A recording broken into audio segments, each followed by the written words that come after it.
Good afternoon, everyone. I am so sorry for the small delay. Our quality assurance manager uh, saw that we were talking, but couldn't actually hear us talking. Um, okay, so the technical quote unquote the technical difficulties are no longer uh, plaguing us. Currently, we only have two of our hosts right now, but I'm sure at least one more will join here shortly. So, before I get into everything, I have a small introduction. I wrote this up and I wanted to be very clear about what's going on right now.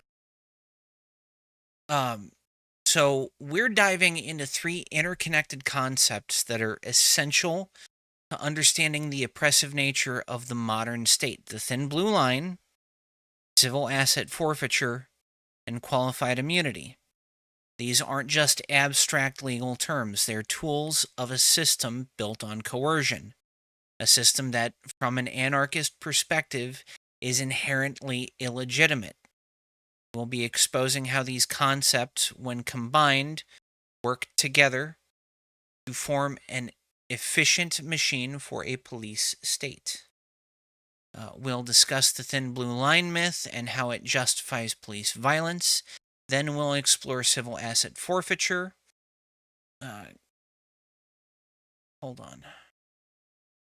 The game theorists. What is this? Um. Oh, yeah. It's still showing starting soon because I haven't changed the screen, Ro. Um. So we'll discuss the thin blue line myth, how it justifies police violence. Then we'll explore civil asset forfeiture a bit, which is basically legalized theft by the state. And finally, we'll examine qualified immunity and how it places police above the law. These are not isolated issues, they're intertwined, creating a system of state sanctioned oppression. And today, we're not just describing problems, we're showing how they reveal the fundamental flaws of the state itself. Given that, I want to go ahead and introduce my two co hosts that are currently here. First, Natalia. Uh, please say hello. And then, of course, my friend from the South, Liz. Say hello, Liz. Okay, so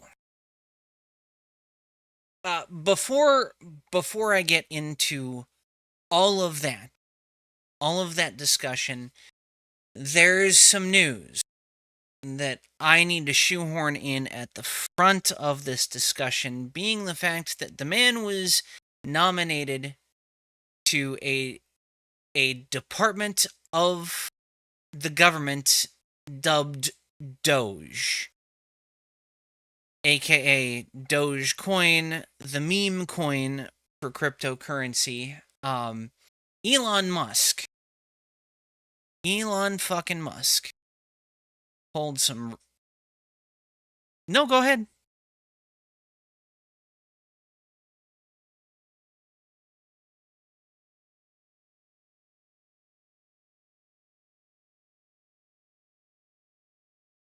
Yeah, I made about $20 on Doge. Yes, I did. I did make about $20 after I lost 90.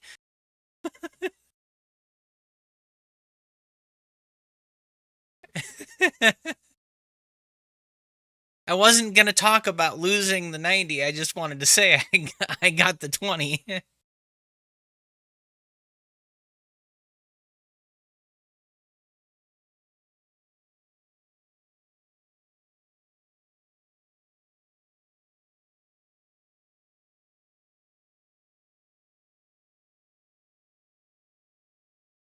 Okay, so Elon Musk came out, let's see, Thursday, 8 o'clock, Thursday.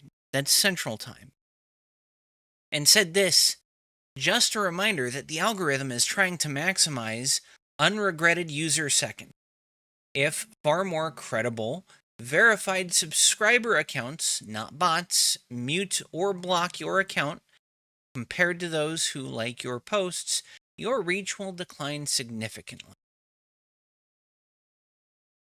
Well, that's a form of social credit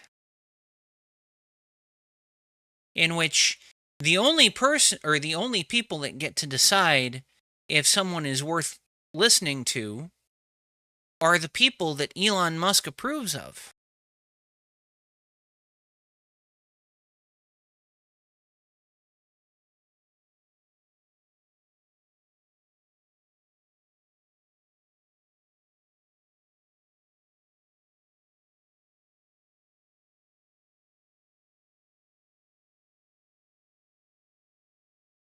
Uh-huh.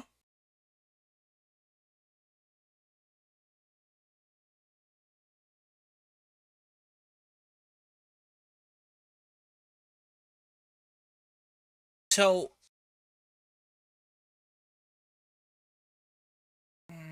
oh, hold on. I'm sorry. I don't know why I did not hit that button. Now she should be able to hear everyone. Hello again, I'm Liz. Hello, I'm not.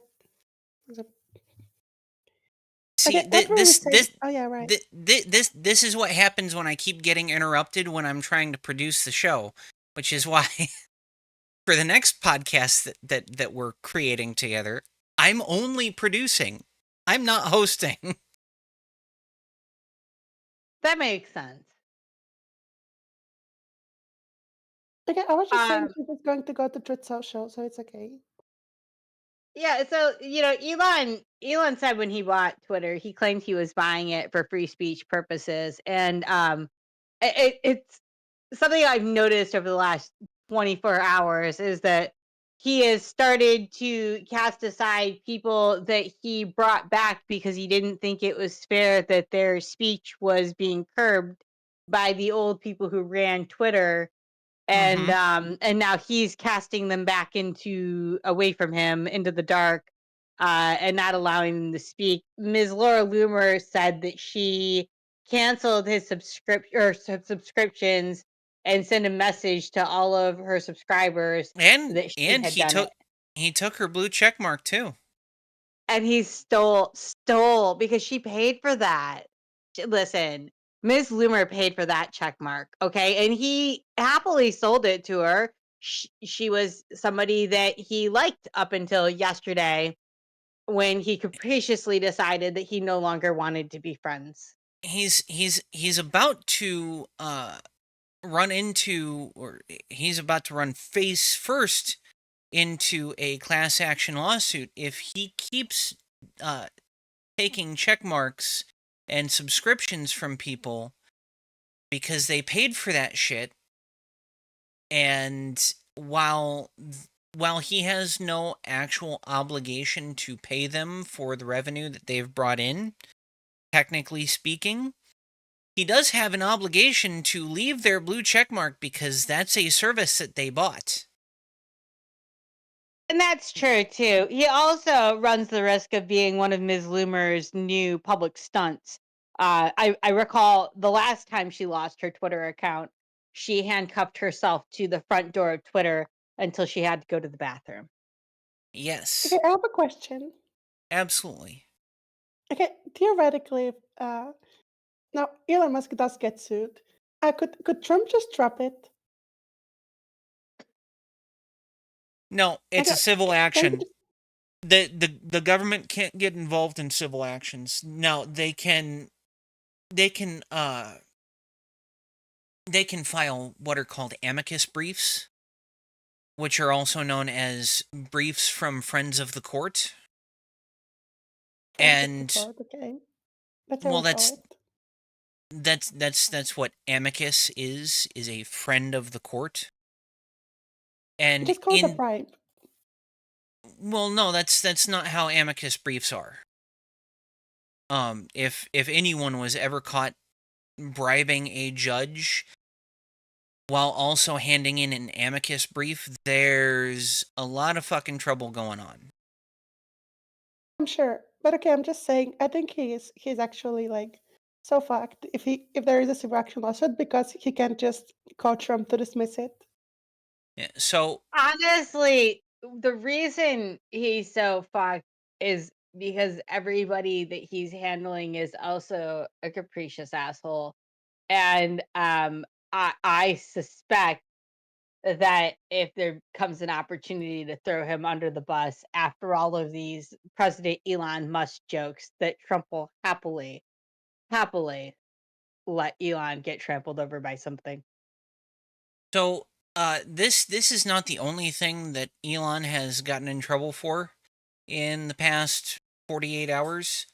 Um, he There's has more? also. Oh yeah, there's more. Have you ever heard of an H-1B visa?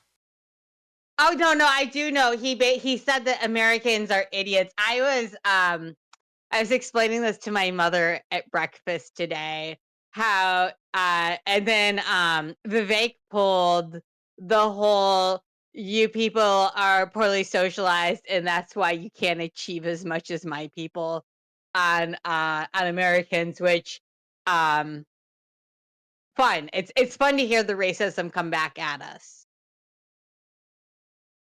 So I honestly uh, thought he would just be violating labor rights again, but I'm pretty sure this is about him like defending visas against literal Nazis who didn't think are actually living Nazis who would the oppose our immigration. So there's the that. the the problem is, and I don't know if Liz has experienced this, but I know that I have.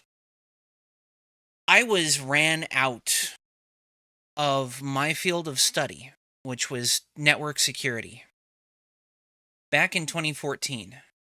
Now, all of these job postings had gone up for entry level, managerial level, and, higher managerial level positions, all of which that I qualified for in 2014, but I could never get a job. I went on 50 fucking interviews. No one wanted to hire me. And the positions never got filled, except for when the company found someone from India or South Africa or from Japan that wanted to come over and work for a lower rate than what I generally would have asked. There's a lot of that. I because I work in community management and so much of it is cultural. I've actually managed to find like a niche field for myself that I seem to be becoming respected in, strangely. And so I'm not running into the same problems that I was when I was breaking in. I came in through SEO and marketing, and that is something that people love to outsource, and the jobs dried up pretty quickly. Well, and it's the Okay, reason can I? why it's the reason why those of us in tech have greatly suffered in our wages, and why especially like people like my brother, they can't get promotions or raises for shit. My brother worked for about $25 an hour from 2014 until just last year. And I think that because I went in through being like a techie in marketing, like that's the only thing that saved me. Marketing has a female bent to it, in like Uh the area that I ended up going up into the position I'm in now. Go ahead, Nat. One actually just. I say this is just kind of inherent to capitalism. They're always going to choose the cheaper labor. Oh yeah. Oh, I This happens all around the world, but like the US is notorious for it because it's a place everyone wants to be. I mean, like what I want to say is that actually, funnily enough, I live in one of those places in Europe where uh, a lot of tech jobs gets outsourced to, and I can say like the pay isn't at all equal to the West. It's like half Oh of what no. you'd get paid if you actually worked on spot. Well, and in places like Serbia, not only do you guys get paid half of what we would normally get paid, but the people that run these companies that get contracted out to do this shit, they take the majority and pay you half of what they got. No, but like most of the companies that run here, I'm pretty sure just EU companies because it's easier to run EU business in in EU countries. So Yeah, that's why absolutely. they do it instead of like going and outsourcing to India, which is something that I've heard the US does more of instead of outsourcing to Eastern Europe because it just doesn't matter at that point, really. Either way, Okay. you're going to have to deal with restrictions on Yeah, some level. So you absolutely. might as well pick the cheapest. So this week's topic of, government overreach, yeah, I'm sorry, government overreach, government corruption, um, from the get-go. I mean, the name of the podcast itself today was the unchecked power of the state. The thing that started all of this is this video from Sarah Huckabee Sanders. Now, most of us remember her being the uh, press liaison for Trump when he was in office. She is now the Mike governor Huckabee's of, girl, right? huh? Mike Huckabee's girl, right? I don't know. Um, she is currently the governor for Arkansas. And I have my own issues with Arkansas, but there's some special issues with Arkansas, especially Little Rock. But I'm going to play this video for everyone, and I want everyone to see this, and I will show you my biggest issues with Arkansas. Let's take a look. It's official. Arkansas is the top state to move to in 2024. That really shouldn't be a surprise. We have one of the lowest costs of living in America, and my administration has cut taxes 3 times. We're investing in our schools, we're cracking down on crime, and we're standing strong against the crazy left-wing policies that are ruining states like New York and California. If you're fleeing a blue state to come to Arkansas, we're excited to welcome you. Just don't forget why you left.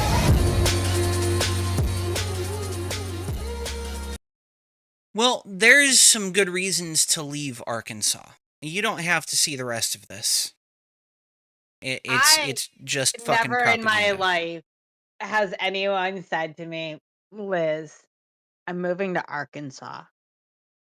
No, and there's a reason. Have you ever heard of a man named Jeff Gray? No. Okay, so Jeff Gray is uh is a YouTuber who goes around throughout the country, especially down in the South, and stands in front of places like City Hall.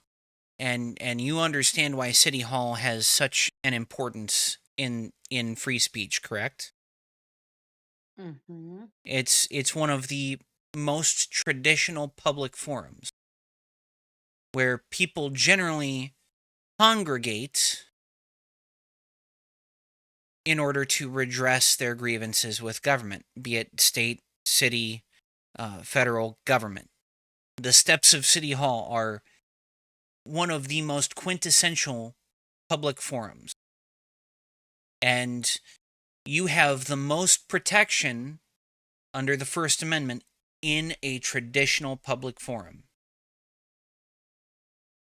So earlier this year in September, Jeff Gray, he's standing outside of City Hall and he's holding his sign, and his sign says, God bless the homeless vets. Ooh, good one. There's nothing offensive about this, especially considering that there is a large population of veterans that are fucking homeless. In every city I've ever lived, it's a shame on our country. It absolutely is. So I'm going to go ahead and bring this up. You cannot be on government property, and this is state government. So I am conducting an investigation, so therefore I don't want you to catch a petty charge for obstruction. Yeah, I don't want to either because I'm engaged in free speech and that would be. But now I'm here though. Yeah, I'm not giving my ID. And well, then you're about to get put in handcuffs for obstruction until I further figure this out, man. You can either go to the sidewalk, sir, if you're out here soliciting for money, or we're going to take you for loitering for the purpose of begging. This is the steps of City Hall and I'm staying here. Unless you arrest me. That's what we're probably going to end up doing it if you don't listen. Okay, and if I don't leave the property, what's going to happen? Okay, so I'm actually going to go ahead and transition back to Twitter because I actually cut up the major segments on this video. And we're going to go ahead and look at this. So this is Little Rock, Arkansas.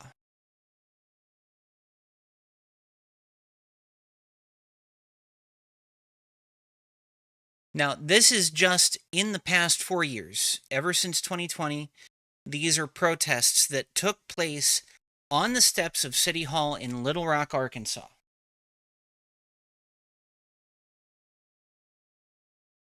I cut the... Why would you call the police on somebody saying God bless our homeless Here veterans? it is. Sir. Sir. Why would you do that? Can't you just leave me alone?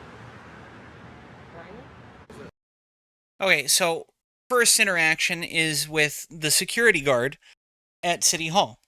They call the police. They think he's panhandling.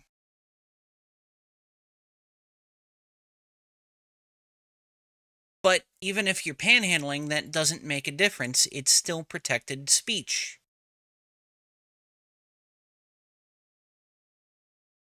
Security has asked you to leave and you won't. What's the deal here? They haven't asked me to leave. They just said they're not sure if I could do this or not. Okay. Do y'all want them off the property? So they do want you off the property. Okay, well, I apologize that they haven't let you know that. So. Okay. Well, let me explain something to you first. What I'm doing is I'm engaged in freedom of speech, freedom of religion, and freedom of assembly at the steps of City Hall, which is a traditional public forum. And if they trespass me off of this property for engaging in my civil rights, you're going to be held liable, and they're going to be held liable, and the city's going to be held liable. With that being said... Okay, so before I continue, let's go ahead and say hello to Haley. Hello, Haley. How are you? Hi. Sorry I was late. I have been drinking my coffee and waking up for a couple minutes, but I'm happy to be here. It's not a problem. Better late than never is what I say. We were talking shit about Elon while you were gone, but we're gonna pick it back up later. Just for you. Possibly. Possibly. Yeah.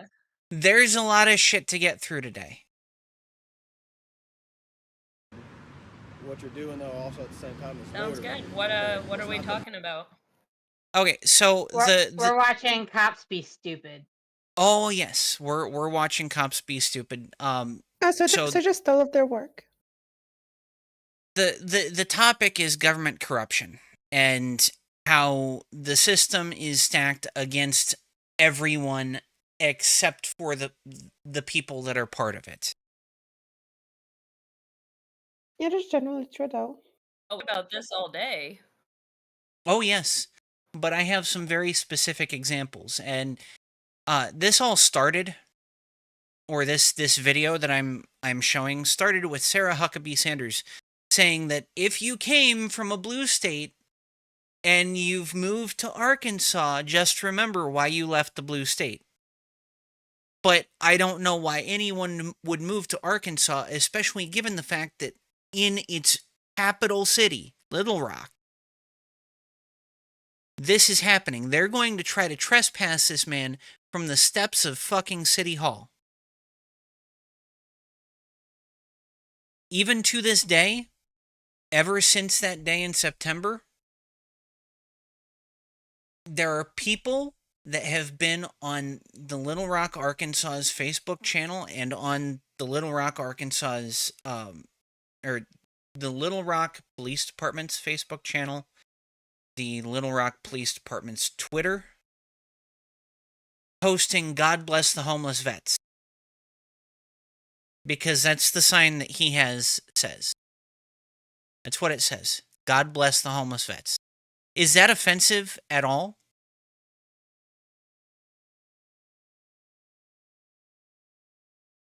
Not if you're American.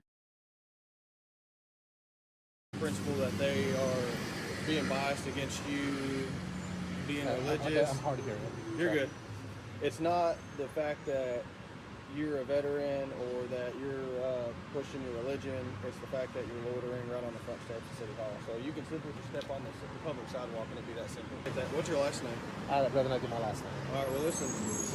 You're wanting me to contact all these people and all that stuff, so I am conducting an investigation. So therefore, I don't want you to catch a petty charge for obstruction. Yeah, I'm not giving my ID. And well, then you're about to get put in handcuffs for obstruction until I further figure this out, man.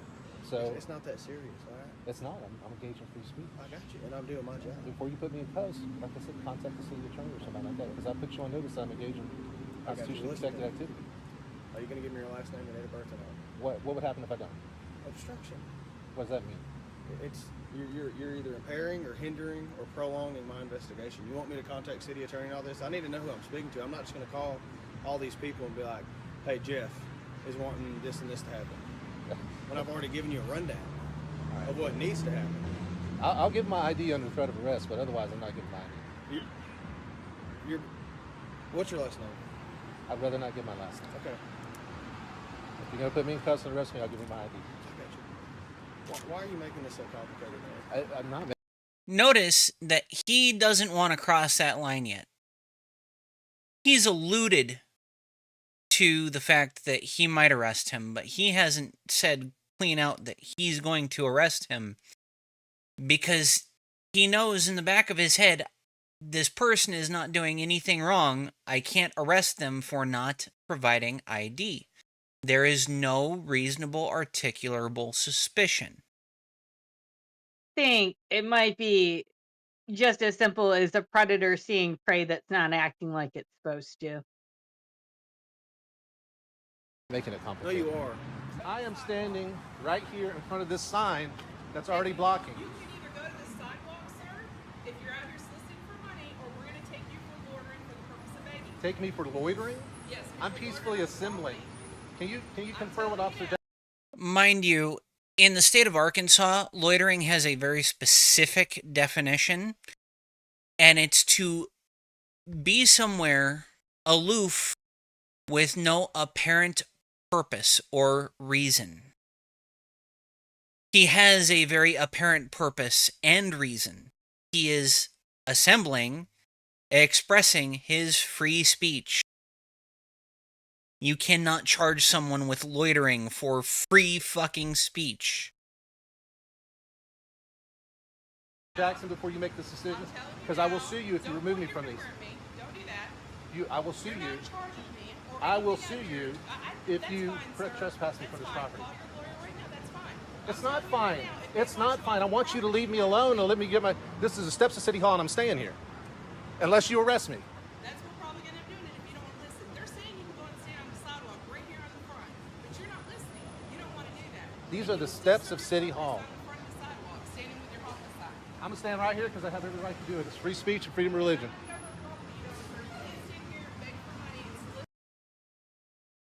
So there's a reason why he keeps bringing up these are the steps of City Hall.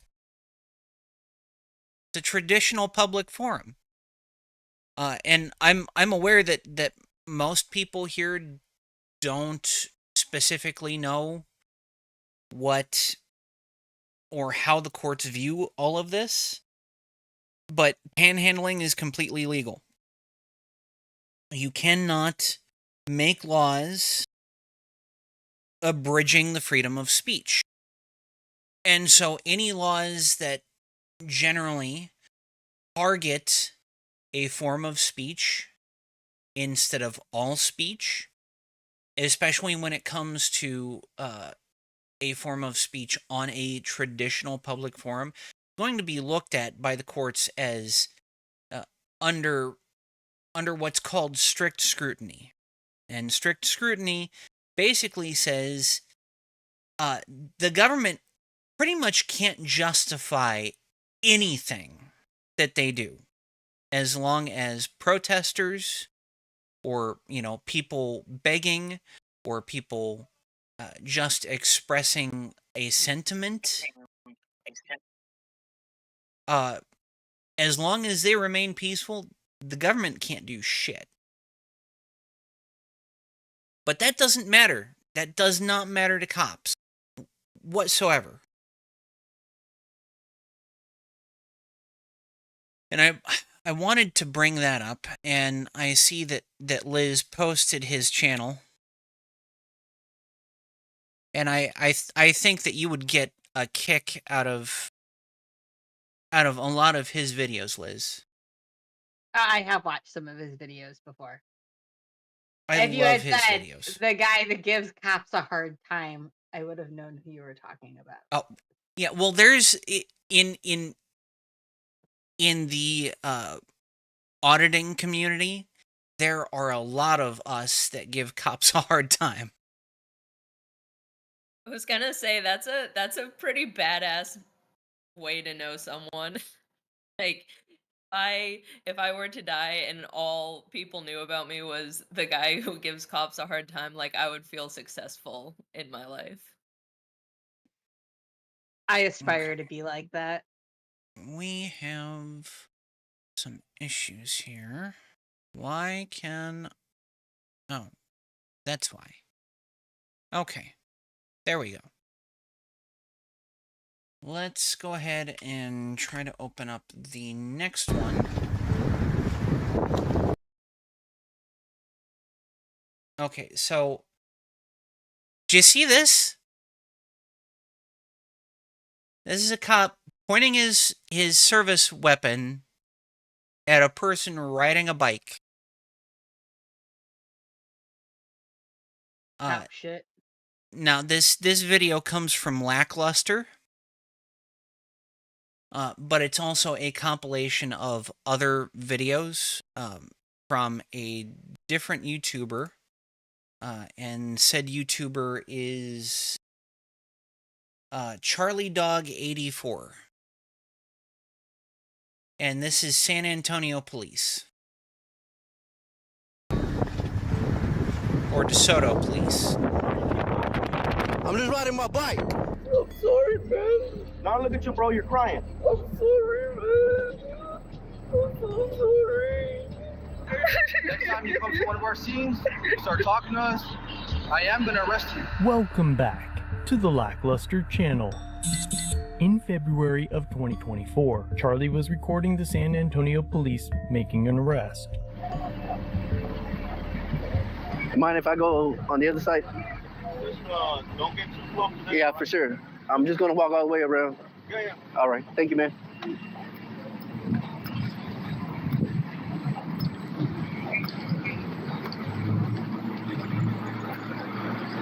Watch your back, okay?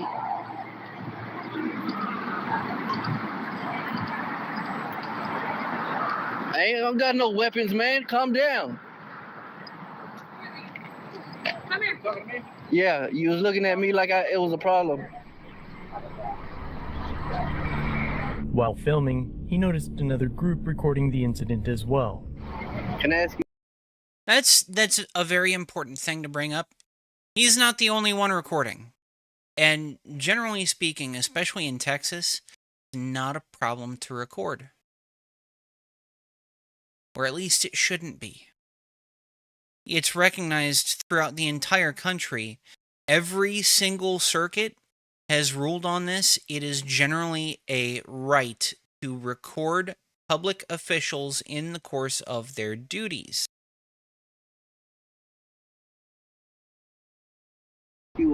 How do you know about your rights? Sorry? How do you know about your rights? We film the cops all the time. Okay. Yeah, you too? Me too. Right on. What's your YouTube channel? We don't have one. We're Brown Berets. Oh, okay. Yeah. Is it on Facebook? Yeah. So we're on Facebook. We're Autonomous Brown Berets de San Antonio, and then on Instagram también Autonomous Brown Berets. The other camera crew tells Charlie that they only film until a suspect is placed into a police cruiser, which is why the crew missed when the officers attack. I film until they get him in the car. Yeah. You know. I film it all the way, dude. Really? Yeah. Okay, so I'm going to forward to when the cops get violent with him.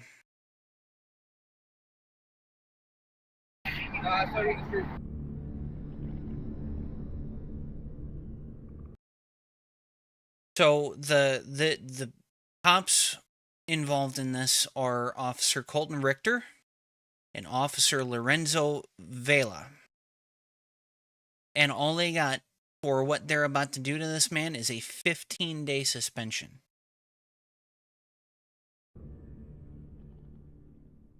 According to the suspension records, Richter pursued the car against department policy and without a supervisor's permission.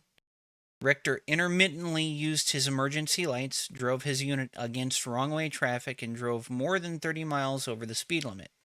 Records show that Richter muted his body camera when they saw the suspect, and Vela muted his body camera before the call was over. Richter and Vela are both 3-year veterans of the SAPD, which is the San Antonio Police Department. No, you didn't. No, you didn't. You better leave me alone. I was right here. Officer. Oh! Oh! I'm not resisting. Stop! Yeah, you tried to run away, so. No, I didn't. No, I didn't. All of this just for recording police. Thoughts? I think that muting your camera and going after somebody recording you is learned behavior, and that they're not the only people on their police force that do that. No, absolutely not. They're just the ones that get caught. And mind you, when they do get caught, all they get is a 15-day vacation. But Which I think object to. Yes? I think this absolutely proves what I always say, which is that the police is just state-funded gangs. Absolutely. And that's what I titled this section when I started working on today's podcast. It's the thin blue line, fraternity or gang, and it's a fucking gang. It's absolutely a gang. I think it's just like funny by say, because if you like ever have seen police corruption, like real police corruption is just gangs, like literally. And what was it like that I one think investigation? Sorry. No, go ahead. I think that one investigation where police officers were involved in smuggling over 20,000 illegal arms sales in the US. Because they would just like keep on buying arms, which are supposed to be, only for service members of like the military or the police, and then they would just like sell them off to, gun enthusiasts. That's illegal, and they never got punished for it. I think it's interesting when you consider who generally supports the police. And I feel like the overlap between the supporters of police and the people who claim to be about small government, I think there's a lot of overlap, and I think that's real interesting because you look at these videos and small government that won't let you stand on City Hall's sidewalks and ride your bike around while recording them. It's pretty interesting to think about. It's like literally they're like, only thing is just being violent and nothing else. Look, I guarantee that every is single person. Not what I wanted. I don't know why that happened. That was The ridiculous. police do Okay, things that if anybody else did, it would be a crime. When I was living in Philadelphia, there was a woman named Rakia Young that was picking up her nephew from something. And there was a protest nearby because the cops had once again shot a mentally deficient man, who I believe was unarmed. But anyway, she made a wrong turn, and when she was trying to correct her course, she got swarmed by a bunch of police. They pulled her out of her vehicle. They beat the shit out of her, and then they took her child and photographed him and put his picture online, claiming they found him wandering around a riot or a protest. I can't remember their exact language, and God forbid I besmirch the police's reputation more than they already ruined their own. But and they, like, nobody gets punished for this shit. It took like a year before anything happened at all. And even then they gave this woman $1 million, which isn't enough. Like, it's not enough for therapy for 3 people. I So remember that story It really pissed me 100%. off. I called the And I Philadelphia Police Department and complained every day for months. Just Yeah, and I think wasn't there also a racial component too? Like the photo op they did with the child who was a minority was like a white woman, so it was just a crazy Oh yeah, the racial event. implication was that black people let their little children wander around with no shoes on in protest and near riots, which is offensive. Like, it was, they kidnapped her child and they used him for a photo op that was offensive towards her entire people. Like, the police are just disgusting. Way too much. So They really are. when it comes to Texas, there's a few very important things to remember. The first of which is you do have the ability to deny police access to your identity. The only time at which you have to identify yourself in Texas is if you've been legally detained for a traffic stop. Now, that does not apply to passengers in a car. That only applies to the driver. If you've been driving a vehicle and you are legally detained on a traffic stop and you are the driver, you are required to identify yourself. The only other time that you are required to identify yourself in the state of Texas is if you have been lawfully arrested. Before that, you can absolutely deny identifying yourself to police. It doesn't have to be just on your property. In public, anywhere that you can encounter police, you do not have to identify yourself. But in the past decade, or I think it's been about 10 years since this statute went on the books, Texas Penal Code 3802. There are still police that think that Texas is a Terry doctrine state, which it's not. And Terry doctrine is the Supreme Court's case in which they developed this standard of when it is and is not legal to detain a person.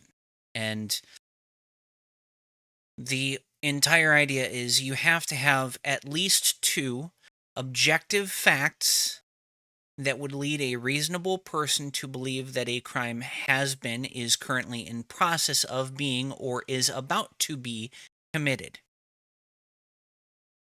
It doesn't have to be a specific crime that they believe you're committing.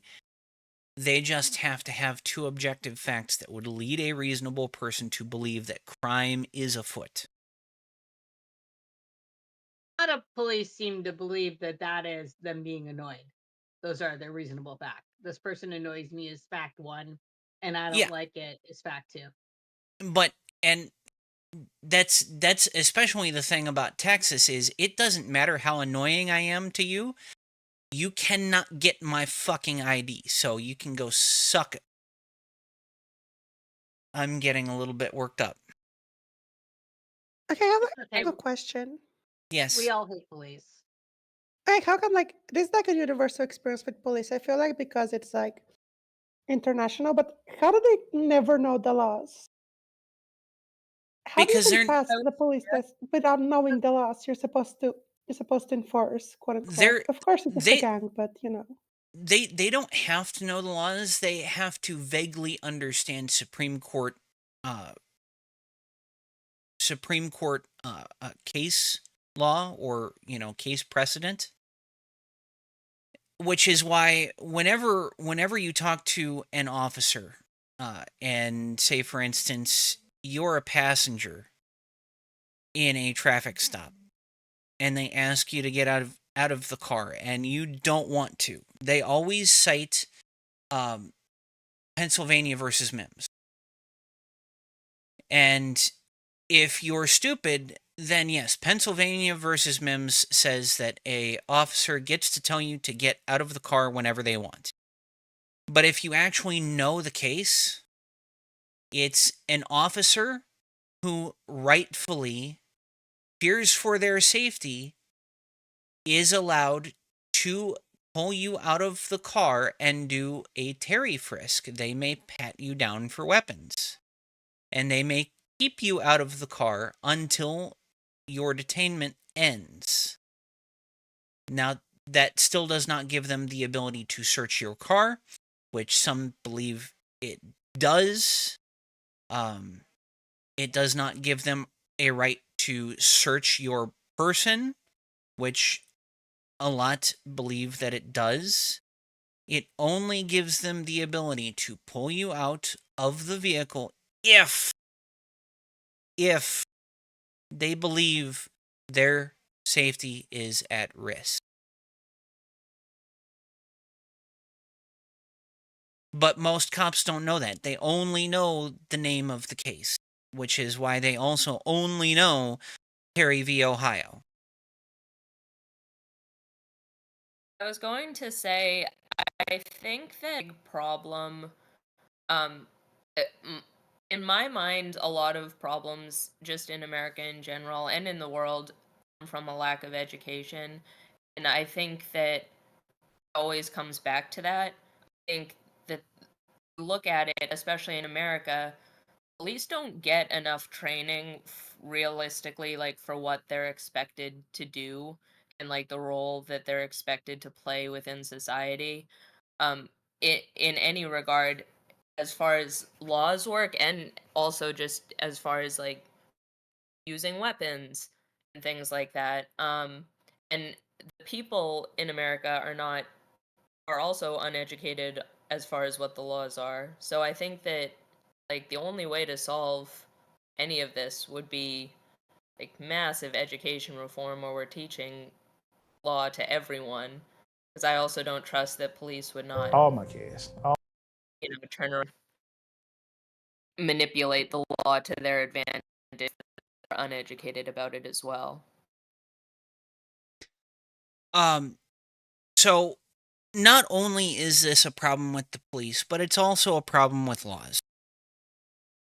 And the segment that we're transitioning into now is civil asset forfeiture. Now, the police are the long arm of the law.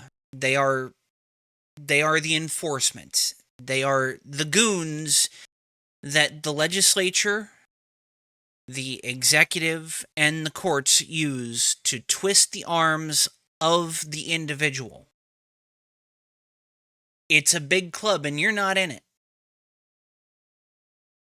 Now, when the courts do agree with the citizens and say, yeah, this cop obviously broke the law, this cop obviously violated a citizen's rights, and now this citizen is getting money for the violation of their rights. Who pays for that? Us. Yes. Not the cops, unfortunately. Not the cops, because there is indemnification. Even when police lose qualified immunity, they're indemnified by the police officer and the police or by the police department and the police unions. Which means the city pays, the state pays, the unions pay, but not the cop. The only time cops are truly held accountable is when they face criminal charges. And even then, there was a recent case out of Missouri in which an officer shot and killed a man in his garage, claiming that the man had a weapon, but there was no weapon on the body cam. It was a cover-up. And do you know what kind of sweetheart deal that cop got? Paid vacation? No. He did get charged and he did get convicted, but he got charged with involuntary manslaughter. Girl. He got They play too much. They play too much. Involuntary? Yeah, involuntary manslaughter. He was convicted of involuntary manslaughter.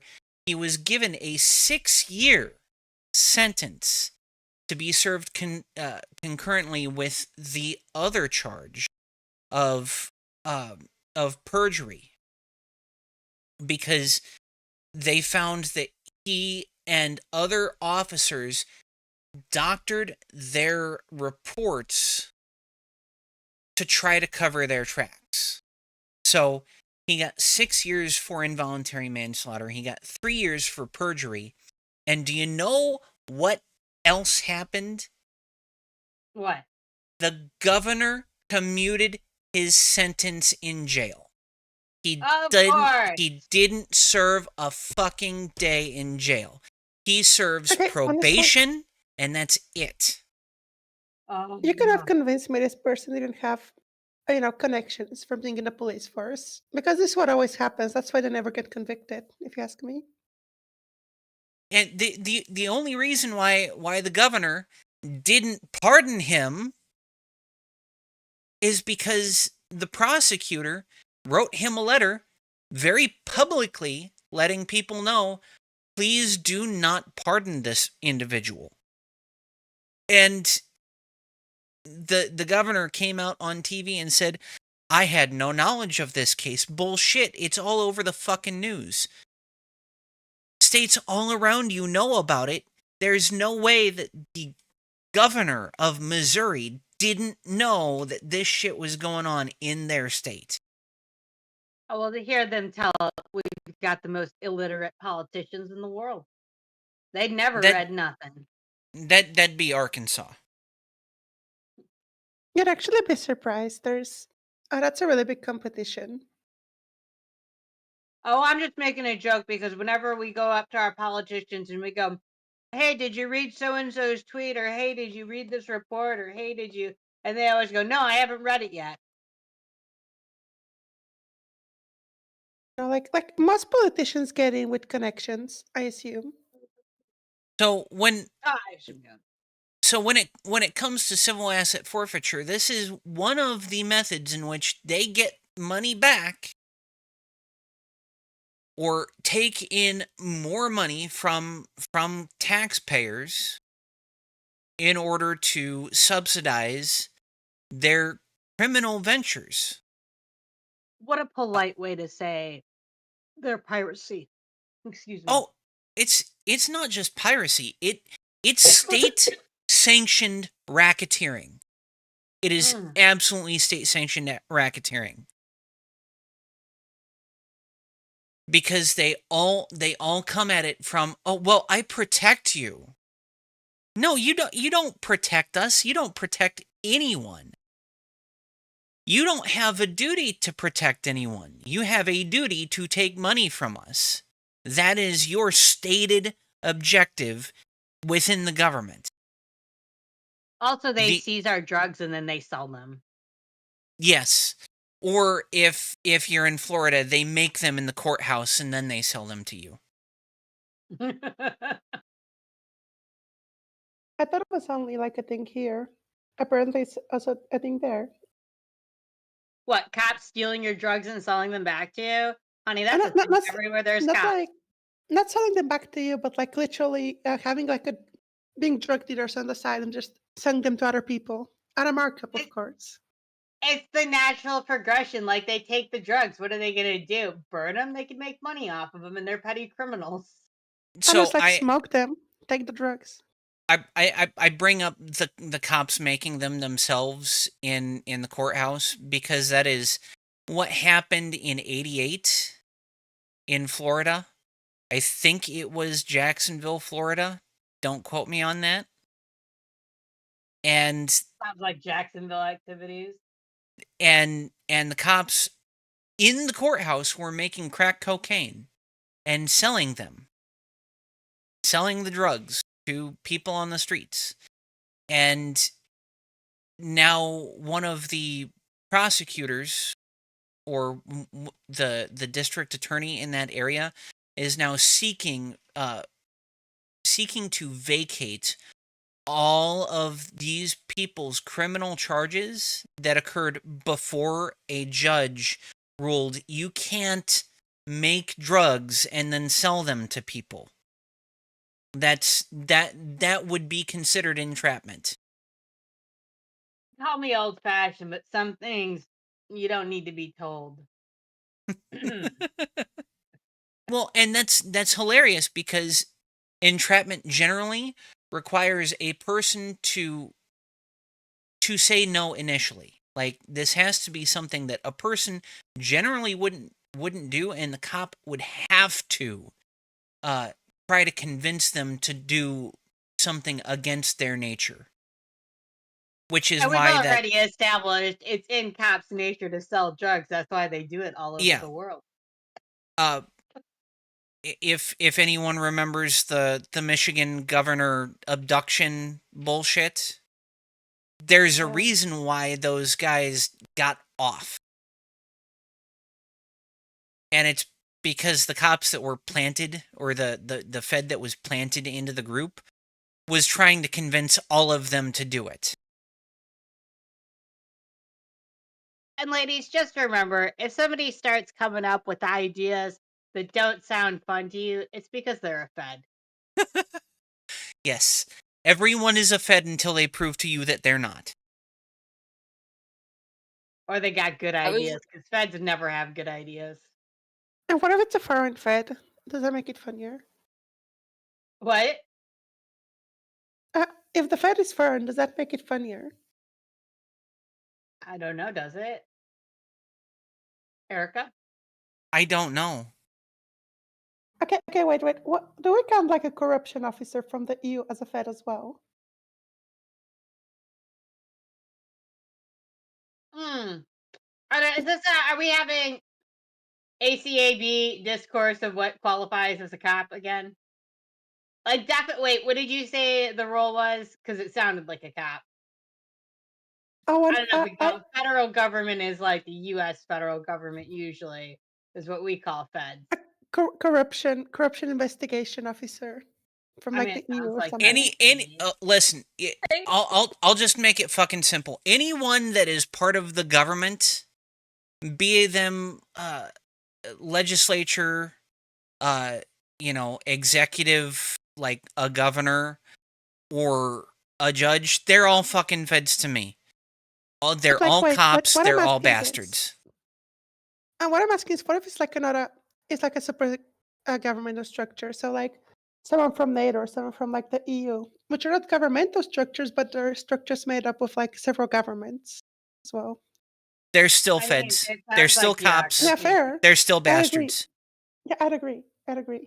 That's what I was asking. Okay, so civil asset forfeiture. This man lost $41,680 to road pirates. All my dreams, all my life savings, he got cash. The officer gave me a receipt, man, a piece of paper. No citation, no nothing. My name is Emil Woods. I'm from Natchez, Mississippi. I grew up in the country, man, hunting, fishing, riding horses, swinging through the bayous on vines, just country stuff, man. I have a racehorse here, and he's my baby. I took him in, and So this man's story is basically, he grew up kind of poor, and he got with his wife, and his wife inspired him. She drove him to chase his dreams, and he built. They built together. And at one point, he told his wife, I want to be an owner-operator of a truck. And he found a deal for about $40,000, a couple states away from where he lived. He was gonna go and buy that truck. And his wife gave him money, a couple of friends gave him money, and he took all of his life savings. And while he was driving through Texas, the cops stopped him, and being the good citizen he thought he was, when the cops asked him, you got anything in the car, like money, lots of money? And he said, yeah. And they're like, how much? And he told them, got about $40,000. Carrying cash is not a fucking crime. And it's But not something you need to tell the cops about. No. When it comes to talking to cops, shut the fuck up. Just say no. Also remember, you didn't see anything. Yeah. Didn't see anything. I need my lawyer. Am I being detained? Goodbye, officer. Well, and this is not the only case in which someone has lost their entire life savings to road pirates. And this one, Haley is going to get upset with because it's one of our brothers.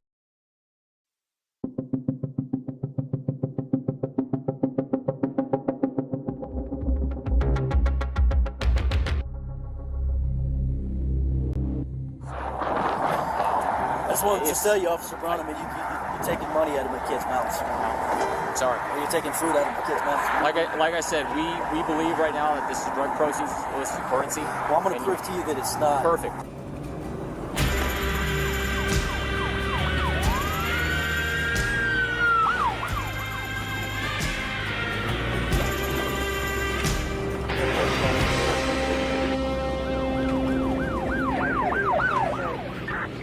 That clip shows a retired U.S. Marine being robbed of his life savings on the side of a highway. He was not arrested for, charged with, or convicted of any crime. He wasn't even ticketed. This is a rare glimpse into an abuse of power that thousands of innocent Americans experience each year. Through a public records request, the Institute for Justice was able to acquire body and dash cam footage of an entire roadside seizure, from the initial traffic stop to the seized money being deposited at the bank. This is the most complete footage we have ever seen. On February 19, 2021, our client Stephen Lara was pulled over outside of Reno by the Nevada Highway Patrol. He was driving to visit his daughters in a small California town just west of Reno.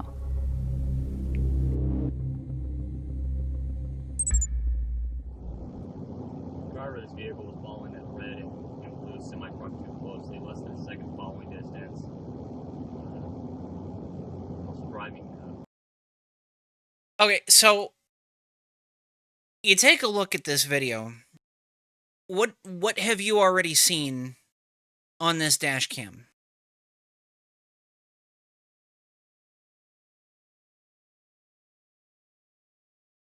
Anyone? Bueller? I feel like that there's a right answer, and I don't know what it is. The cop is in the left lane and is not passing anyone. Throughout the entire country except for I believe 2 states. The law of the road is that if you are in the left lane on a U.S. highway or an interstate, the only time you can be in the left lane is to pass. Now, there's a reason why. See, Go ahead. I was going to say, I'm from Massachusetts, so laws of the road are unknown to us. So I don't know that I would have gotten that. So generally speaking, there's a reason why you would tailgate a semi. And that's if there's a cop sitting in the left lane that is not passing, not doing jack shit. Generally, you're going to wait for them to pass so that they can pace the cop, and then, they're not going to get pulled over.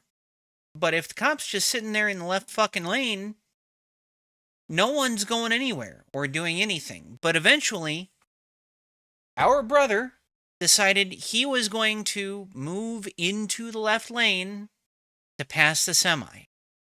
And that's when the cop decides to pull him over. Under the speed limit. It's really odd. I have to stop them up here in Mustang and see why they're the top. Make sure everything's okay. Yeah, initially I thought I. So, I will if the say, go ahead.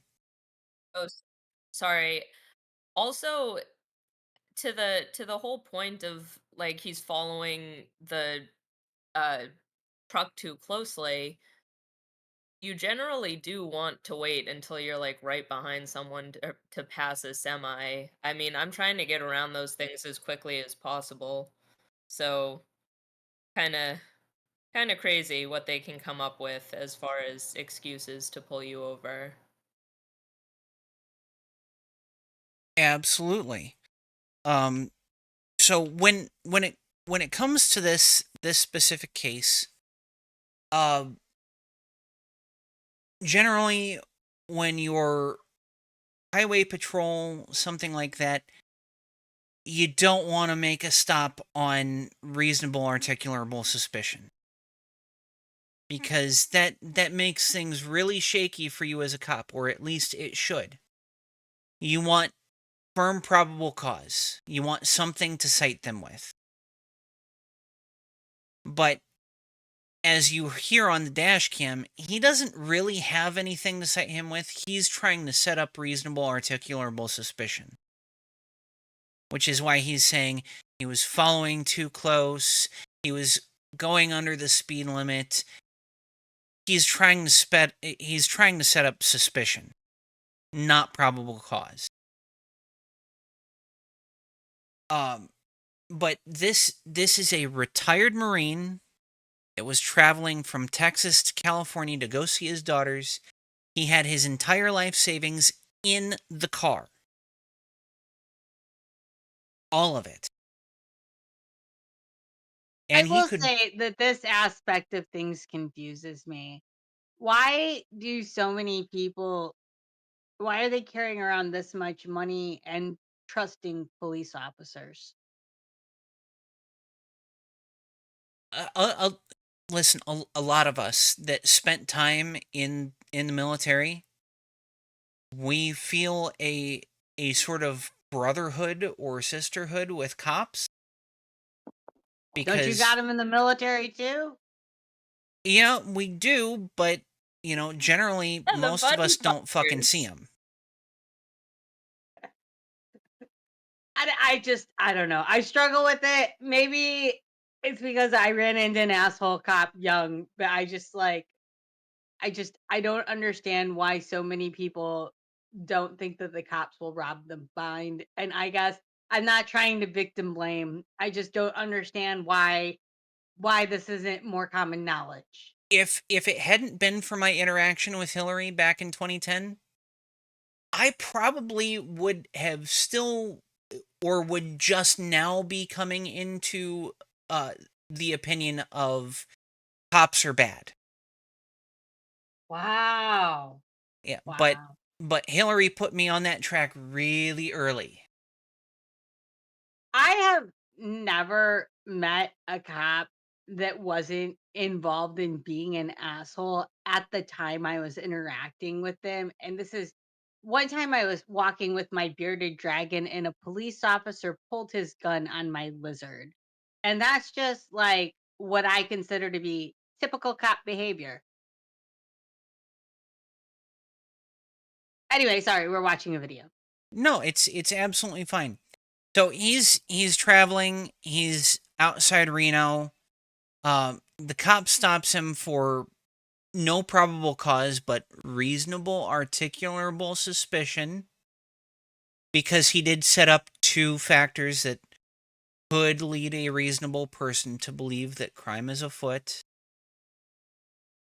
But in the mind of this truck driver, I wouldn't have believed crime was afoot. I just think he was an idiot driver. He's driving too close, he's driving too slow. So he's either an asshole or an idiot. One of the two, but I generally wouldn't think crime's afoot. It gets to a point where it comes around full circle, because cops look at everyone that they don't like as doing crime and being criminals, or like anyone that they see acting suspiciously as doing crime and being criminals. But then it comes full circle to where now they're so suspicious of everyone that they think even people that are not doing crime are being suspicious or criminals and doing crime, because obviously the people that are acting too correct in their presence are doing it so that they don't draw attention to themselves. Like it's like literally there's no way to behave around cops that will lead them to not look at you suspiciously at this point.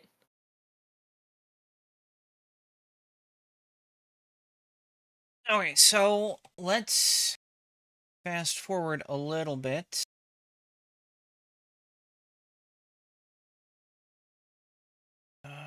Let's see. Let's look here.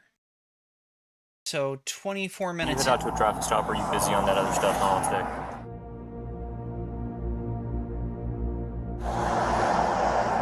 So far I'm still searching a car, but big bundle of money says probably at least 100,000. That interaction.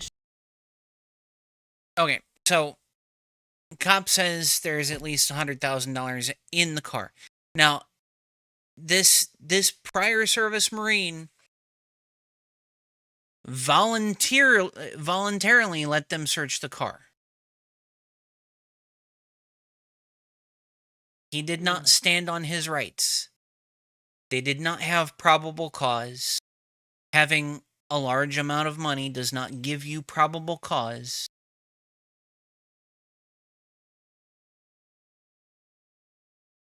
And exercising your rights does not provide probable cause.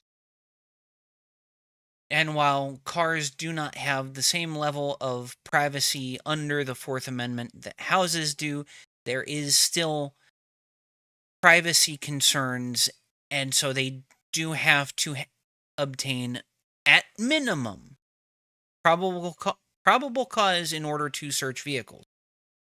And I'm hoping that one day very soon we're going to stop playing this game with the courts, saying that, oh, well, sniffer dogs provide probable cause.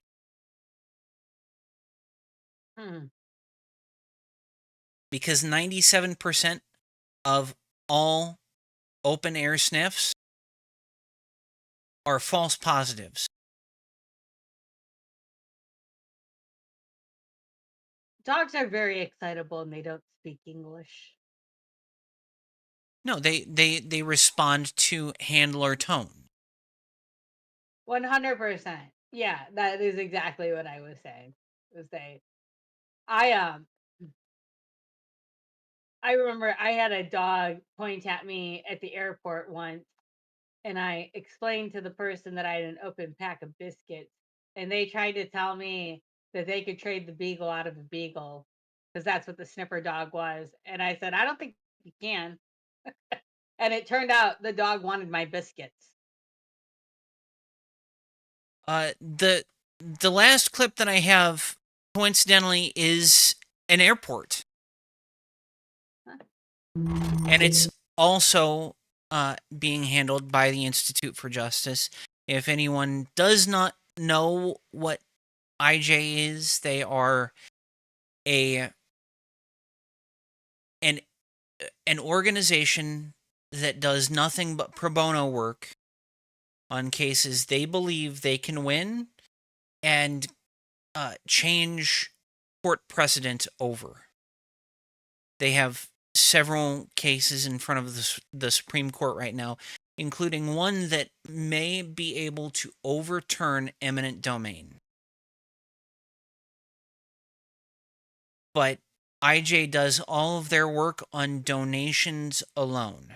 They do not ask for compensation from their clients, and if their clients are awarded settlements in cases that they win, they don't ask for any of that money either. That's nice.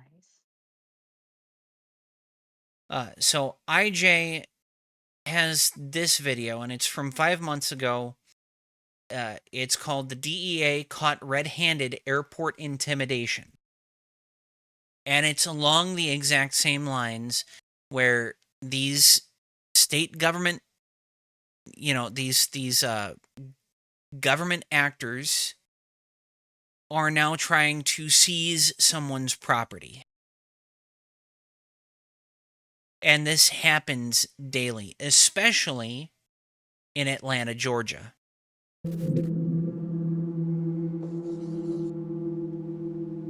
I think it became kind of more and more shocking as he began to be very aggressive towards me when I declined his search. I am the government was his quote there. Where's your bag at? I don't consent to search, sir. You don't have to consent. Where's your backpack at? Where is it? Under your seat? It got put away, but I don't consent to being searched. I don't care what this is. I don't care. I don't care. Well, you better fucking care. Because I'm telling you, there's a point at which the citizens of this country are going to get fed the fuck up. And the courts the courts aren't really doing jack shit about this, and there's only one legislature in the country thus far that has taken away qualified immunity from state actors. And that's New Mexico.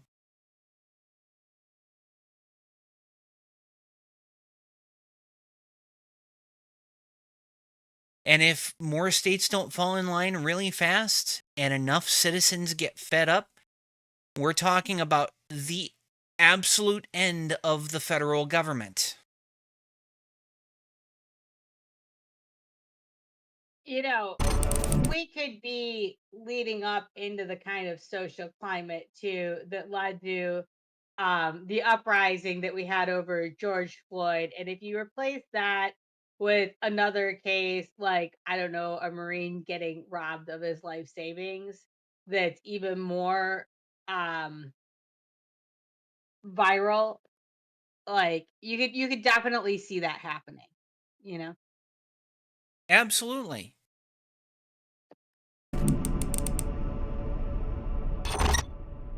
For years, the Institute for Justice has represented innocent travelers who had cash illegally seized from them at our nation's airports.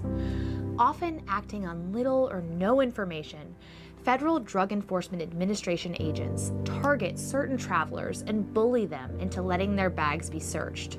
Recently, a flyer captured the DEA's unconstitutional tactics on camera. This is the most complete footage we have ever seen. Set your bag down and then you can walk on the plane. You can do that, but you can't take it. You're not with the, what do you call it? I've seen these like videos on YouTube before. You're not with the... I'm the DEA. I'm the government. That's great. I'm the government. You have, like, legal ability to search right now. I was in Cincinnati on a business trip, and I got sick the prior night, so I had to rebook my flight to a last-minute flight back to New York. He had basically just asked me for ID and to search, if he could search my bags. And when I started to decline, he pulled out his badge and said that he was with the DEA. I'd almost imagine that this had to be some kind of mix-up.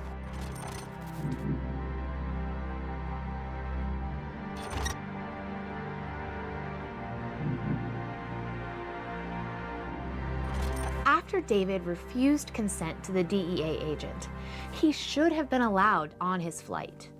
But the footage shows that the agent instead chose to double down on violating David's rights. The DEA agent claimed that he could keep and search David's bag. But that's just not true. The Fourth Amendment protects the stuff in your bag just as much as the stuff in your pockets. I told the officer, I've seen this on YouTube before. This is a very weird thing. I'm aware of what you guys are doing right now. I was scared that he would do something worse with my bag in his custody. So when he threatened to take my bag to, back to the police area, wherever he was going to take it, I was worried that he might do something worse, like plant evidence within my bag, which would be the absolute worst case scenario. Might being detained right now. Mind you, take a look at this DEA agent. He's not wearing a body cam. So if he did plant evidence in your bag, there ain't shit you can do with it. I think this guy is wise not to let his bag out of his sight. He is They wise tell not you to let his over the bag. loudspeaker all the time not to do that too. So he's just listening to the airport voice lady. Not you, but your I'm bag. not free to go. Not your bag. I've told you like I'm gonna 20 walk. times. You can't do it. Am I being detained? Robert, Then am I free to go? Timeout. David was completely within his rights to refuse to let his bag be searched, but it is risky to simply ignore law enforcement officers and board your plane. Before leaving an encounter with law enforcement officers, we recommend asking if you're being detained. If they say yes, cooperate with the officer's lawful commands, and if they try to take your bag away to search it, do not attempt to resist with force or violence, but do not say you consent. If they say no, then you're free to leave. Okay, now back to the action. The agent then followed David onto the plane, grabbed another passenger's bag, and tried to walk off with it. Oh, that's my. Hey, that's yours. Where's your bag at? I don't consent to search, sir. You don't have to consent. Where's your backpack at? And so I thought the plane was going to take off because we were well past the kind of gate closing time at the time he boarded.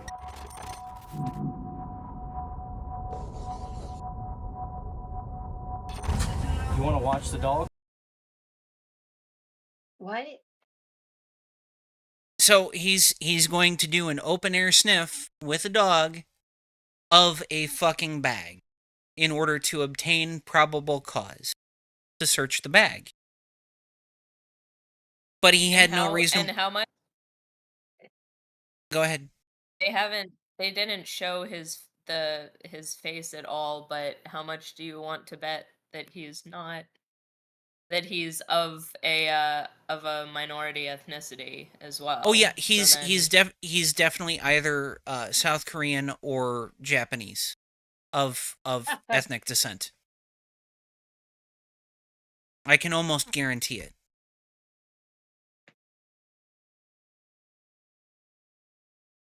Yes, You wanna please. sit in your seat?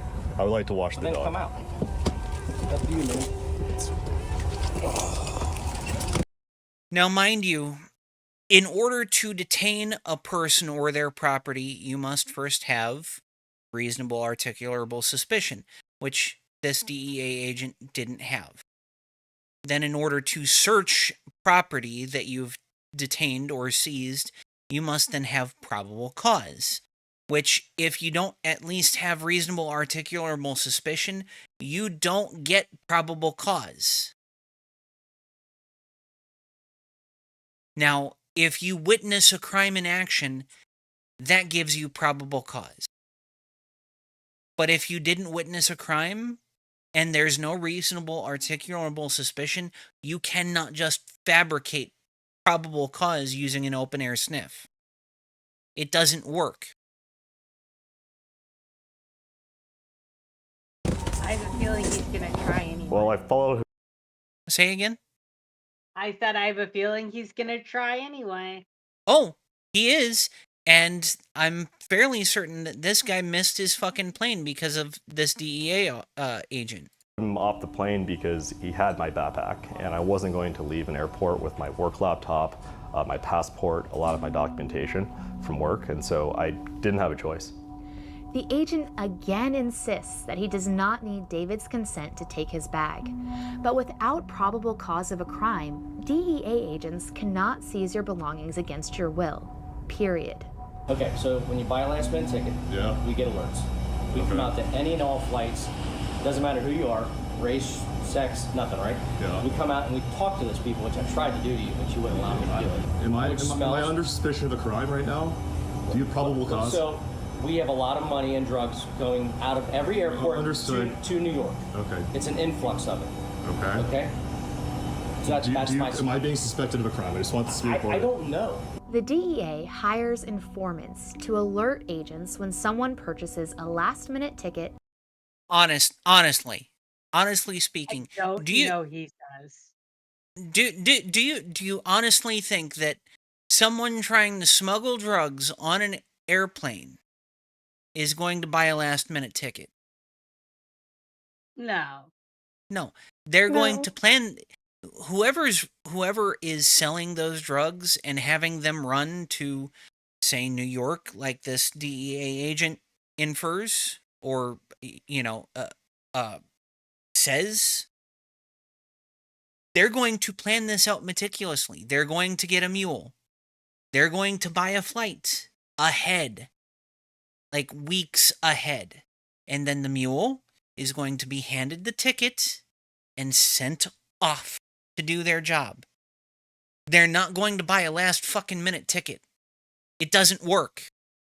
People who buy last minute tickets are almost always either irresponsible people that sleep in and miss their fucking flights, or people that get held over because of unforeseeable delays by airports, airlines. Just life itself. Sometimes life gets in the way and you need a last minute ticket. Like, there ain't nothing wrong with that. It happens. I mean, my great aunt passed away when I was 15 years old. We bought tickets that day and we left from Iowa all the way down to Tennessee. It happens. Yeah, I can think of 100 reasons right now, just off the top of my head, that would cause someone to need to buy a last minute ticket. Like, that's a crazy thing to assume. I mean, just imagine a family who just experienced a death in their family. All members of this family buy last minute tickets across the country to like New York. And or an impending death too. When my grandmother died, my mom was on a business trip, and for a while she didn't end up coming back for it, but it was a sudden health event, and it was about a day where my grandmother was still alive, but we knew that she wasn't going to make it, and my mom would have been one of those people buying a last minute ticket. She ended up deciding to not for personal reasons, but like, what, now she's drug smuggling because she wanted to maybe see her mother for the last time alive? Like, come on. That's what the DEA thinks. But it doesn't work like that. Honestly, it does not work that way.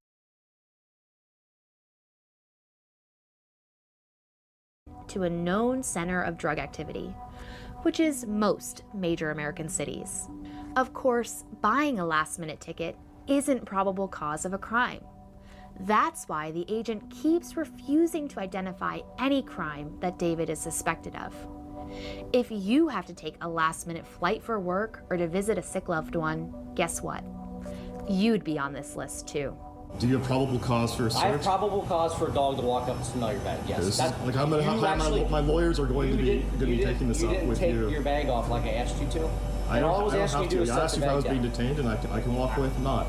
You can, yes, I but not followed your the bag. Constitution Your like bag was very the vigorously. problem. I asked you to put your bag down. You don't have rights to my bag. I don't know who you are. So I was waiting by the jet bridge for about 5 minutes, and I remember seeing the dog handler pop up through one of the kind of airport gates.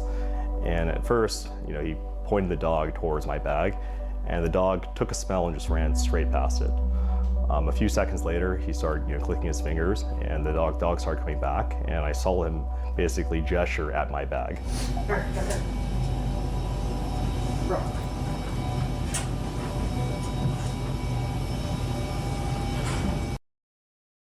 He signaled the dog. Yeah, my dog would do anything to make me happy. And he just told the dog what would make him happy. Yeah. And it's very I have 3 dogs, and it blows my mind that anyone who owns dogs would ever think that they would be a reliable search tool for this exact reason. They're so perceptive to what their humans want from them. And I don't know if non-dog owners realize how perceptive they are and how little it would take to signal a dog too. Because maybe some owners see that video, or some non-dog owners would see that video and not pick up on any signals that the handler is giving.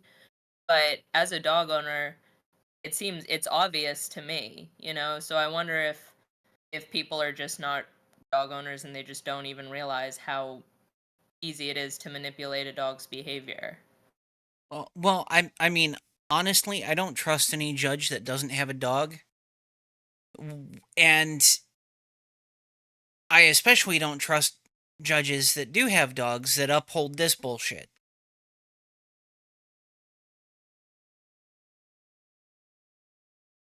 Yeah, it just, I told a story earlier about a beagle, which I own a beagle, for the listeners who don't know. And I've owned beagles my entire life. And it's not just that they're super perceptive. Sometimes, like, dogs want snacks. And they're motivated by doggy things. And there's no way for you to get it through to a dog that they're not allowed to have their little urges. You know what I mean? Like, you Mm-hmm. could say that they're a bad dog if they, like the dog at the airport, wanted a freshly opened package of biscuits, and probably smelled my dogs on me too. I'm sure that was a component in it. Dog person, freshly opened biscuits, right? Yep. Anyway, and so, like, there's dogs are just not good for this kind of stuff. I mean, whenever I encounter dogs out, in my daily life, dogs come right up to me because they smell my 2 dogs. They know I'm safe. They know I'm a They safe do. person to be around. And They so, all seem to know I'm a sucker, and they all know that if I had a treat, I would give it to them. They all know it immediately upon seeing me. mm-hmm.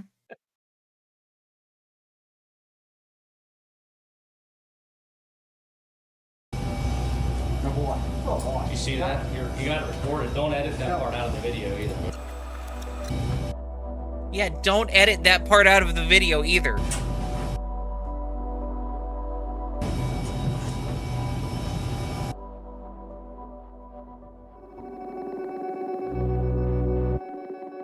The Supreme Court has held that agents can't extend a traffic stop to make someone wait for a drug dog unless they have probable cause. The same should hold true at an airport. And it's not like drug dogs are infallible. In fact, dog searches have a high false positive rate. As it turns out, man's best friend is often more invested in pleasing their handler than anything else. We alerted on your bag. Okay. Now this is your legal right. You can allow us to look at it, or you can tell me no, and we can write a search warrant. We can apply for one. I don't know if we'll get one or not, but we'll apply for one. I don't consent to being searched. So you don't want us to search your bag either? Don't consent to be searched. Okay. All right. Well, then we got to take your bag back. So do you want to sit with us at the PD while we try to get a warrant on your bag today? What do you want to do? I don't consent to being searched, sir. I'm sorry. With the questionable dog alert, the agent now claims that he can easily get a warrant to search the bag. David continues to refuse to consent to a search. We know mind you, in the eyes of the courts, they don't need a warrant. All they need is probable cause. But now the cop is saying, "Oh, well, now we've got the open air sniff and they hit, and so we have probable cause to get a warrant." You don't need to get a warrant. What you have to do in the eyes of the court is to conduct your search and then write up your report and then apply for the warrant. Because the only time in which you must apply for a warrant before you do a search is with a house, with someone's home. You don't have to do it with their person. You don't have to do it with their physical property that's on their person. You don't have to do it with their car. You only have to do it with their house. Courts have upheld this over and over and over. Your house is your castle. Everything else is fair game. As long as you have probable cause, you don't have to come to us with a warrant. If he had probable cause, he could have searched the bag right then and there. But he knows he doesn't.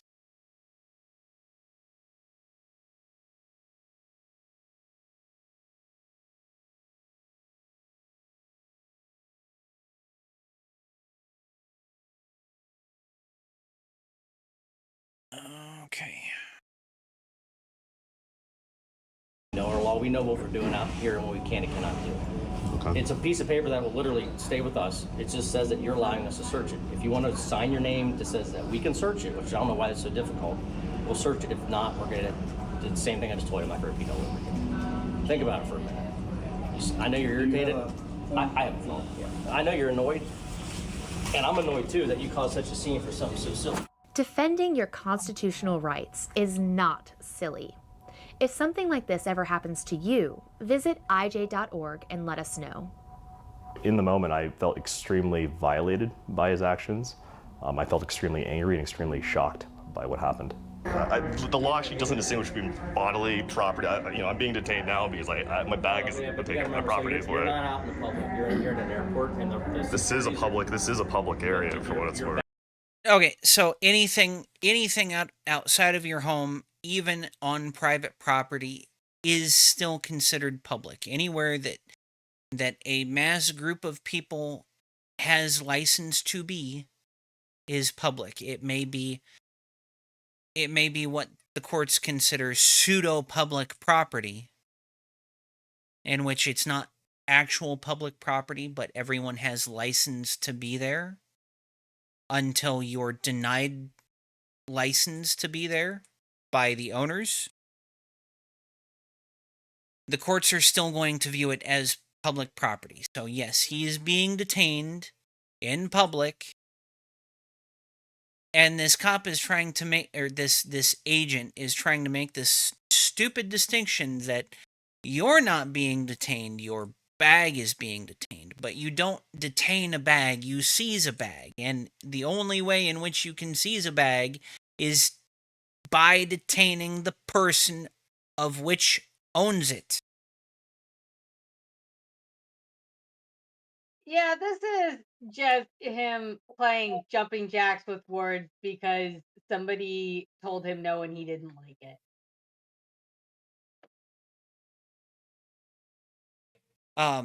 I believe this case is still ongoing.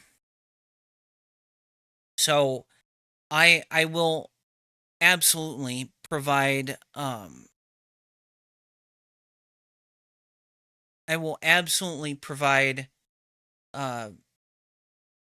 further updates whenever I get them. I'm constantly looking at case updates on the Institute for Justice website. It's a great place to go if you want to donate. Please do. Give me 1 second.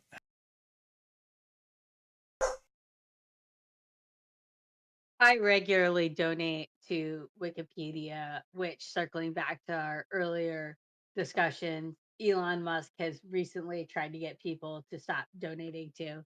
So I thought I would also mention them. Where is this? Wikipedia. Musk has taken issue with them existing. Yeah, of course, it's Elon Musk. Of course he does. I assume it's because he can't by removing something that he doesn't want on there or something along And those he lines. probably mentioned something that hurts his ego. Apologies. My dog was barking at a delivery person. Mine was going off earlier, but I don't think you guys heard her. Okay, so the last thing in all of this is qualified immunity. The last piece of this puzzle is all about qualified immunity. And the problem with everything is that qualified immunity basically says unless it is clearly established law, then cops have qualified immunity. They are immune to civil action in the courts. They can't be punished. And so this silly standard basically makes it so that you can never create a case in which these officers are ever going to be held to account. You're never going to get it to the Supreme Court because these cops are always going to get qualified immunity unless they violate one of the old standards that have already been set, like Terry or Pennsylvania versus Mims or Gonzalez versus is it California? I can't remember the free speech case where a guy had fuck the draft.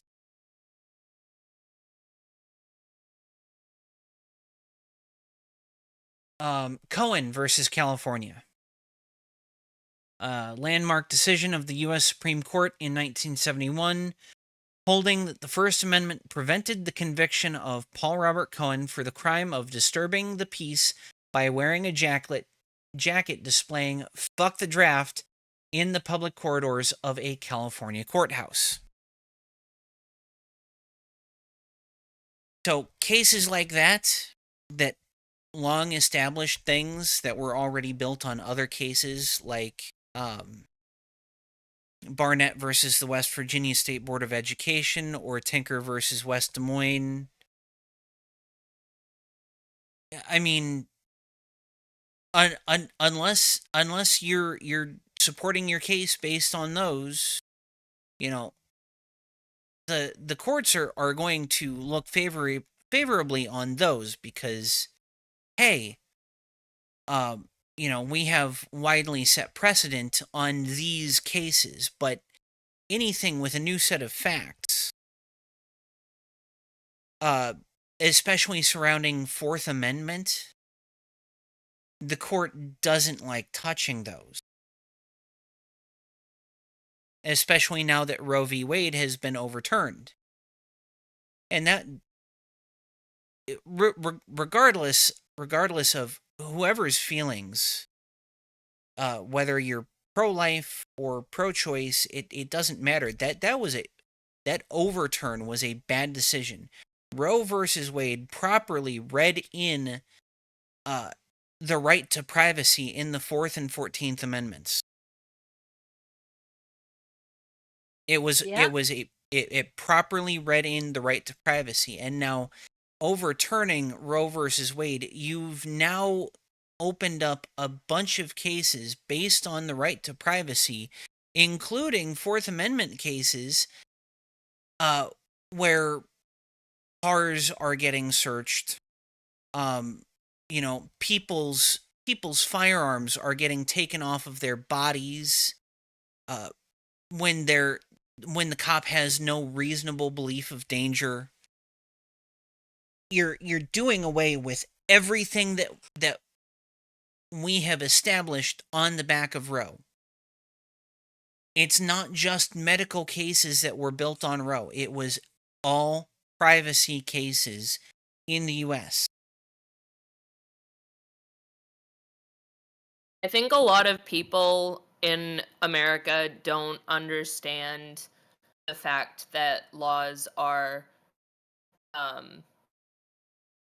like compounding like that, and I think that that's something that just needs to be, that's like a detail that needs to be spread whenever we have this conversation, because you know, you could be against the most overt reason for a law for whatever reason, but you need to consider the other laws that would be impacted if that ruling was overturned the way that it was with Roe. And I don't think people realize how much is built on itself in our legal system in America. And yeah, this goes back to things that really ought to be taught in our education system, and not just taught, but taught to make sure that there's comprehension. Like, we shouldn't have children leaving our freely given educational system without knowing our goddamn laws and how they work, because like we already have them there and we're educating them, so we should educate them. I I'm just flabbergasted that for so long citizens did not take notice of what was going on right under their own fucking noses. But at the exact same time, I can't be surprised, because humans love to put their heads in the fucking sand. So true. So true. We love to ignore a clear and present danger. If there's nothing we really feel like we can do anything about, which this kind of does fall under, there's not a lot of people don't look at this issue and think, well, here's what I can do about it. And that kind of makes it one of those things that it's easier, therefore, just to ignore.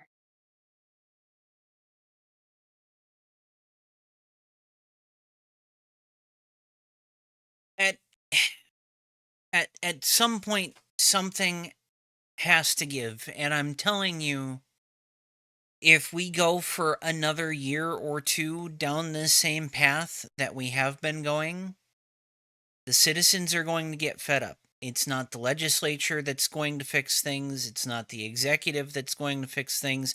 Definitely not the courts that are going to fix things. The citizens are going to revolt. And at some point, I agree. There won't be left and right. There will be a coalition between left and right, liberty-loving citizens that say, we're not playing by your rules anymore. You get in line, or we're removing you from power. And we're not removing you from power via the tools that you've given us. We're removing you from power via the tools that our forefathers gave us. Yeah, and then the police comes out and kills 100,000 protesters. Well, they can try, but I'm just saying there's definitely going to be protester violence, because that's what the police does against protesters, even if they're peaceful. So if it's like a violent protest, yeah, that's going to be very violent from the police, if you ask me. Well, the whole thing about the way the U.S. was born is the U.S. was born in violence. I mean, we threw shit off of a boat. Okay, I'm not saying you should do anything peacefully. I'm just saying the police is definitely going to retaliate, and it's not going to be really good. So it's definitely something to consider, because they've literally militarized the police for cases like these. Yeah, absolutely. I think that as Americans, we all already knew that the police were going to attack us and just hadn't thought to mention it, because that's what police do. But And I'm just saying it. They always do it. I'm sorry. No, I'm I'm just saying we've got a very nonchalant attitude about it, because we're very used to it now. Like, that's what our police do. We speak up and our police attack us. when it comes down to it, there aren't going to be protests in a couple years. There's going to be violent revolt. I'm not saying. Favorite thing, Go ahead. my favorite thing lately to say to people is to compare like us today to the founding fathers. Like I got into it on Reddit recently with someone about the UHC shooting, and I was like honestly all of these bootlickers and all of these people that back the police and the government, they sound like loyalists. They sound like the loyalists that were against our founding fathers to me. And it's my favorite thing to point that out to them because that pisses them off like nobody's business. But it's true, right? Like you sound like someone who would have supported the king back in 1776. A Like, lot you of do. bootlickers sound like monarchists, and they don't know it. Well, and of course, Liz, you've said a couple times now that you are really a fan of Jesus flipping tables. You know, it's my favorite part of the Bible. Is Well, when that's he flips those fucking tables. that's exactly what the founding fathers did at the Boston Tea Party. I mean, they didn't flip tables. They threw barrels of tea over the side of fucking boats. They broke locks. They destroyed boats. They destroyed fucking property coming from England that was owned by government actors. Sometimes you got to snatch whips and flip tables. 100%. So build the tables and then flip them in Jesus' case. Yeah, this is like the equivalent of them. And when they just say trust the system, they're just asking you to like go deliver a referendum to the king and be like, please give independence.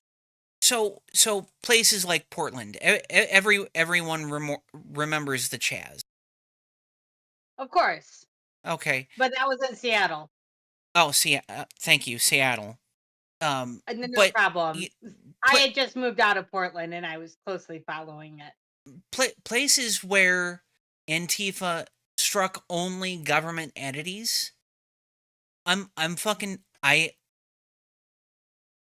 not specifically okay with it yet because it's a wholly left thing.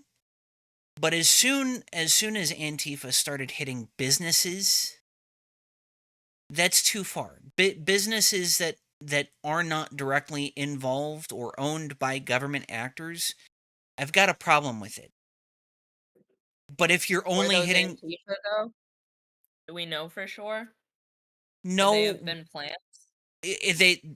They could have been plants, and obviously I see it now more than ever that most of the violent action that we see around a lot of these controversies in the country, they're probably fucking feds.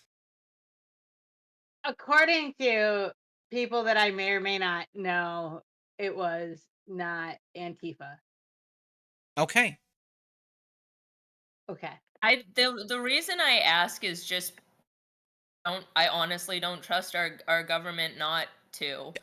You look at and how at every opportunity in even other countries where socialism was established to some degree, the US has a bad track record of trying to overthrow those governments. So to me, it doesn't make any sense to assume that they wouldn't be doing the same thing for any movements here within America. That's just my sort of viewpoint on it. Honestly, like the funniest part to me is that Stalin was way more effective actually killing socialists than the US ever was because military intervention and all that. And because that's something I'll actually never forgive the USSR for, like ever. They killed like any chance of any socialist movement within like the next 100 years, if we're being real. I almost think what the way that the American government handles it is a bit more sinister for that reason. Because if you think about it, if rather than rounding up everyone of a political party and, you know, sending them away to camps or killing them or whatever the case is, if instead of doing that, you so successfully demonize them within the population of the citizens of your country, then you almost kill the idea more effectively that way than just slaughtering It's the like, people. but that's like the thing because what happened basically was like the USSR was funding ML militias, which they're not socialist, but I won't get into that. Was funding Stalinists, right? And then the US and like the West generally is also doing anti-socialist propaganda. So like it's not fun if you're an actual socialist because you either have to side with the people who support rolling tanks into Hungary, or you have to be super anti-communist to appeal to the US. Well, There's no I winning. I hate to cut this off, but it is now 2 in the afternoon, which means we have been live for 2 hours. This means that we are coming to the end of the show. Before we sign out, Ro wanted to say that she had a lot of problems with the law herself. And that was in our local comments. With that all said, I'm sorry for cutting you off, Natalia, but we do have Okay. to sign out. I'm going to go ahead and final comments. Let's go ahead and start with Natalia. I had just want to like continue what I was saying. Just you know, sum up what you think about today. Oh, that's like a lot of legal stuff. I honestly I don't understand because I'm not in the US. But I mean, generally, yes, that's always something I say. The police is awful. It's just a state-funded gang, and this is just the truth everywhere you go. Like, I don't think you will find anywhere where they're just not like a super corrupt police that basically acts as a criminal gang. Because even here, like, if the police stops you on the road, you're like most likely going to have to bribe them. So yeah, it's just basically my take. Fuck the police, pretty much. Okay, and then, of course, Haley, thoughts on today? ACAB, the police are never on your side, and I would like to remind everyone, all of these problems that we discuss are super interconnected. So we looked at, you know, police and police corruption today, but this is not an independent problem in our country and the world, and it is not a problem that is seen in a vacuum. So all of these topics that we discuss, keep in mind that they all interconnect, and maybe one should do a little bit of reflection on how they connect and how this web is all overlapping on itself. Absolutely. Liz? Um, I just want to reiterate the idea that um, the thin blue line stuff and saying the police can do no wrong and propping up authority is fundamentally not American and unpatriotic and really goes against the founding values of our country. And I just would like to throw that out there for people who think that supporting the police is patriotic. It's really not. And that's all. Okay. With that, we are going to go ahead and get out of here. I'm going to basically say that's everyone's good nights for now. And I'm going to play the outro music for everyone. We will be back next week. The 4th, I believe. Yes, it's the 4th. The show will once again be hosted on my server, and in perpetuity will be hosted every other week on opposite servers. With that said, we will see everyone next week. Love y'all, and goodbye.